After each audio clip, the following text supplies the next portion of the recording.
Hello guys, आ चुके हैं second video periodic classification of elements chapter की। पिछले लेक्चर में हमने देख लिया था कि डॉबर्नियर साहब आए जिन्होंने 3 का फंडा बताया, ऑक्टेव साहब आए, न्यूलैंड साहब जिन्होंने सारेगामापधनिसा का कॉन्सेप्ट बताया, पर दोनों ही फेल हो गए।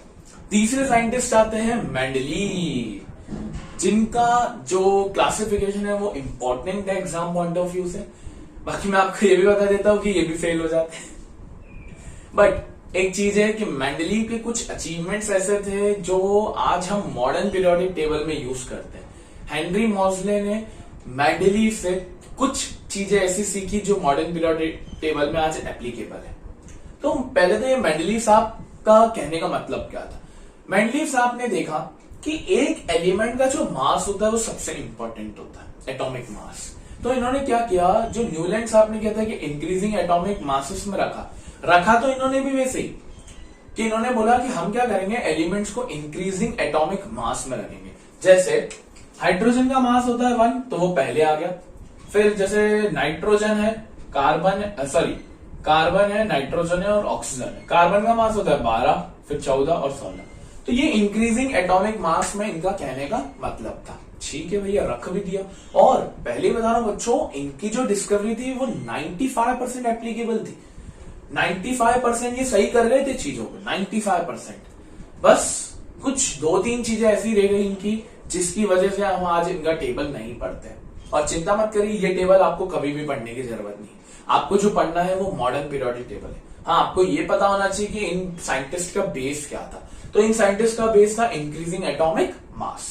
अब इन्होंने क्या किया, इन्होंने सबसे पहले टेबुलर फॉर्म में डेटा को कलेक्ट किया, टेबुलर फॉर्म में एलिमेंट्स को कैटेगराइज किया, क्योंकि टेबुलर फॉर्म में इन्हें लगा कि सबसे आसान होगा स्टडी करना। तो इन्होंने 7 रोज बनाई एंड 8 कॉलम्स बनाए। ये 7 कुछ 1 2 3 4 5 6 7 और फिर 8 1 2 3 4 5 6 7 8। तो ये इनका कुछ क्लासिफिकेशन था। और इन्होंने ये जो रोज थी इसको इन्होंने बोला पीरियड्स, और जो कॉलम्स थे इन्होंने इनको बोला ग्रुप्स। रोज को इन्होंने बोला पीरियड्स एंड कॉलम्स को इन्होंने बोला ग्रुप्स। 7 पीरियड्स थे एंड 8 कॉलम्स थे। और आज हम मॉडर्न पीरियोडिक टेबल में पीरियड्स और ग्रुप्स पढ़ते हैं इनके नाम से। ठीक है, अब इन्होंने ये चीज तो बोल दी। अब इनके 2 अचीवमेंट, ये पूरी तरह सही थे। अचीवमेंट क्या थे, सिंपल है। इन्होंने क्या किया, आपको याद है न्यूलैंड साहब ने बोला था कि सिर्फ और सिर्फ 56 एलिमेंट्स होंगे नेचर के अंदर, बट ये ऐसा नहीं था। इन्होंने बोला, इन्होंने अपने टाइम के एलिमेंट्स को तो बांट दिया और इन्होंने एक चीज और करी, भैया अगर फ्यूचर में कोई एलिमेंट डिस्कवर हो रहा हो, तो उसे यहां पुट कर देना। इन्होंने उस पर्टिकुलर एलिमेंट के लिए जगह छोड़ दी अपने टेबल में, क्योंकि इसकी प्रॉपर्टी अगर उससे मिलती जुलती होगी। ये इन्होंने बोल दिया फ्यूचर में एलिमेंट प्रेडिक्ट होगा, उसको यहां पुट कर देना। ये इनकी पहली अचीवमेंट थी कि he predicted discovery of future elements too. दूसरी सबसे इंपॉर्टेंट, जो आज मॉडर्न पीरियोडिक टेबल में एप्लीकेबल है, जितनी भी नोबल गैसेस होती है, नोबल गैसेस मतलब जो अनरिएक्टिव होती है, जिनकी जो वैलेंस शेल है या जिनका जो इलेक्ट्रॉनिक कॉन्फ़िगरेशन है वो पूरा का पूरा कंप्लीट रहता है, जैसे हीलियम, नियॉन, आर्गन, क्रिप्टॉन भी होती है, जेनॉन भी होती है। हीलियम कॉन्फ़िगरेशन 2 दूसरे नंबर पे आता है, नियॉन 10वें नंबर पे आता है कॉन्फ़िगरेशन 2,8, आर्गन 18वें नंबर पे आता है 2,8,8। इनकी वैलेंसिटी क्या होती है, 0 होती है, और ये बोलते हैं अनरिएक्टिव गैस है। तो मेंडलीव साहब ने बोला ये जितनी भी नॉर्मल गैस है ना, इनको अलग पटको, इनको एक अलग ग्रुप दे दो, इनको ये कोई साथ में रखने की जरूरत नहीं है, क्योंकि ये अनरिएक्टिव गैसेस है।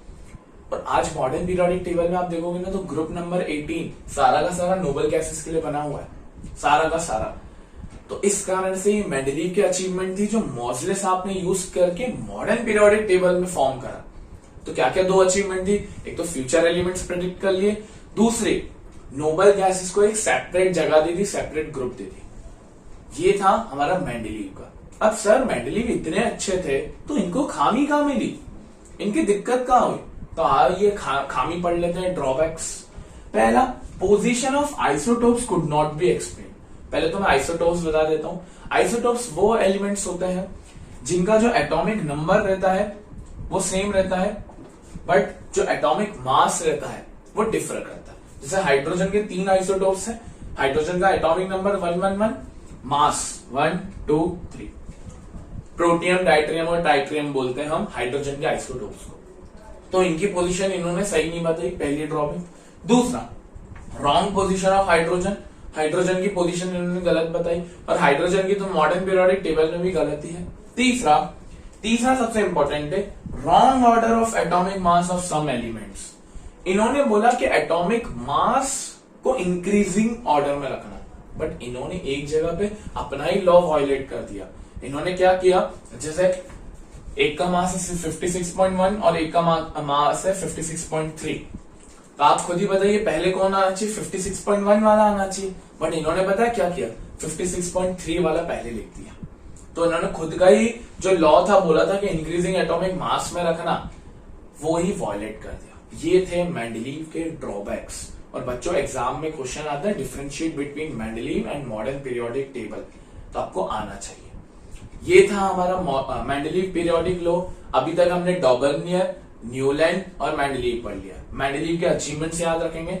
अब हम जब नेक्स्ट वीडियो में मिलेंगे, हम बात करेंगे एकदम प्रॉपर जो आज की तारीख में यूज होता है, मॉडर्न पीरियोडिक लॉ। सबसे इंपॉर्टेंट वीडियो रहने वाली है next. Thank you for watching this video. Radhe Radhe.